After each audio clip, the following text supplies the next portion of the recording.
இருக்கிற அரங்கத்துல திரையரத்துக்கு முறைப்படி பர்மிஷன் வாங்கினாங்க.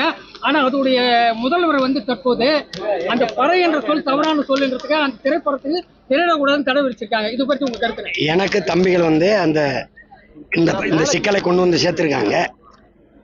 சமூக நீதி, இந்த சாதிய ஒழிப்பு, தீண்டாமை ஒழிப்பு, முற்போக்கெல்லாம் பேசுகிற இந்த இயக்கங்களினுடைய செயல்பாடுகளை பாருங்க. அரசினுடைய கிளை இயங்குகிற ஒரு திரைப்பட கல்லூரியில பறை என்பது தமிழனுடைய தொன்ம கருவி. அது சாதி பறை எல்லாம் ஆதி பறை, எங்களுடைய அடையாளம். அந்த இசைக்கருவியை ஒரு தீண்டத்தகாத கருவி, அதை நிராகரிக்கிறது, புறக்கணிக்கிறது, ஒரு இழி சொல் என்று கருதுவதை எப்படி ஏற்கிறது? உடனடியாக அந்த முதல்வரை பணி நீக்கம் செய்யணும். இந்த திரைப்படத்தை வெளியிட அனுமதிக்கணும். இல்லைன்னா நாளைக்கு அறிக்கை கொடுத்து கோரிக்கை வைப்பேன். நடக்கலைன்னு வச்சுக்கிறேங்க, திரைப்பட கல்லூரியை முற்றுகையிட்டு போராடுவேன்.